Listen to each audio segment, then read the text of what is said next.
আমরা হয়তো এই আমিনুল ইসলাম বুলবুল শুরু করলেন সৌহার্দ্যের বার্তা দিয়ে। পাশে বসা ফারুক আহমেদের দিকে তাকিয়ে বললেন সদ্য হওয়া বোর্ড সভার কথা। সেখানে সভাপতি পদে আমিনুলের নাম প্রস্তাব করেছিলেন ফারুক আহমেদই, আর সহসভাপতি হিসেবে ফারুক আহমেদের নাম প্রস্তাব করেছিলেন আমিনুল ইসলাম বুলবুল। দুজনই নির্বাচিত হয়েছেন বিনা প্রতিদ্বন্দ্বিতায়। চ্যালেঞ্জ হবে, তবে গত মে মাসের শেষ দিকে ফারুককে সরিয়ে সভাপতির চেয়ারে বসানো হয়েছিল আমিনুল ইসলামকে। তাই হয়তো সৌহার্দ্যের সেই উদাহরণটি টেনে আনলেন সদ্য নিযুক্ত হওয়া বোর্ড সভাপতি।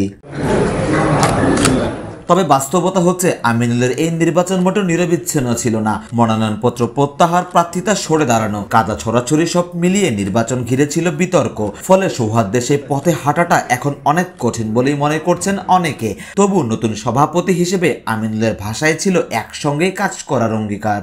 আমরা সকলে একসাথে কাজ করতে চাই বাংলাদেশের ক্রিকেটে। কারা ক্রিকেট বোর্ডে আছে, কারা ক্রিকেট বোর্ডে নেই, সমস্ত স্টেক হোল্ডারকে আমরা আহ্বান জানাবো বাংলাদেশ ক্রিকেটের কাজ করতে এবং আমাদেরকে সহায়তা করতে।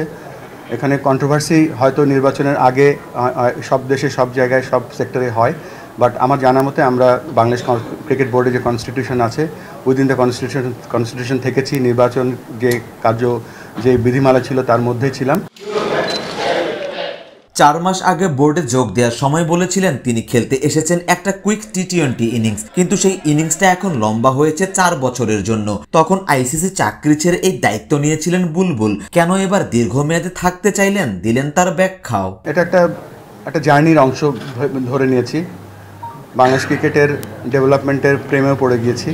গত 5ই আগস্ট আওয়ামী লীগ সরকারের পতনের পর বিসিবির দায়িত্ব নিয়েছিলেন ফারুক আহমেদ। তখন বোর্ড পরিচালিত হচ্ছিল মাত্র 10 জন পরিচালক নিয়ে। এবার পূর্ণাঙ্গ বোর্ড গঠিত হওয়ায় কাজের ক্ষেত্রে সুবিধা বলেই মনে করছেন ফারুক।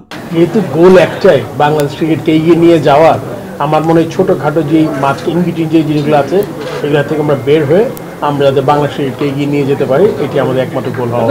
অন্যদিকে ক্রিকেট ক্যারিয়ার শেষে কোচ ও ব্যবসায়ী হিসেবে পরিচিতি পাওয়া খালেদ মাসুদও দিয়েছেন নতুন দৃষ্টিভঙ্গির প্রতিশ্রুতি। আমাদের সবাইকে মিলে কাজ করতে হবে ক্রিকেটের উন্নয়নের জন্য। আমার মনে হয় যে অবস্থায় আমরা আছি, যেটা আমি ভীষণ দেখি যে আমার কাছে মনে হয় বাংলাদেশ ক্রিকেটের আরও উপরে যাওয়ার সম্ভাবনা আছে। প্রচুর জায়গায় কাজ করার জায়গা আছে। তো যতটুকু ব্রেন আছে, যতটুকু আইডিয়া আছে, আমাদের প্রেসিডেন্ট মহোদয় আছে, আমরা চেষ্টা করবো যে সবাই মিলে একটা টিম হিসেবে কী করে একটা সুন্দর টিম বানায় সবাই মিলে যেন আমরা ভালো একটা ক্রিকেট অবকাঠামো করতে পারি। সভাপতি ও সহসভাপতি নির্বাচনের পরে মুলতবি হয়েছে নতুন পরিচালনা পর্ষদের প্রথম সভা। মঙ্গলবার দুপুরে মিরপুরের বিসিবি কার্যালয়ে আবারও বসবে সভার বাকি অংশ। সেখানেই বন্টন হতে পারে বিসিবির স্থায়ী কমিটির দায়িত্ব, আর ঠিক হয়ে যেতে পারে আমিনুলের নেতৃত্বে বাংলাদেশ ক্রিকেটের পরবর্তী পথরেখাও। সারোয়ার সেতু, ক্রিকেট 97।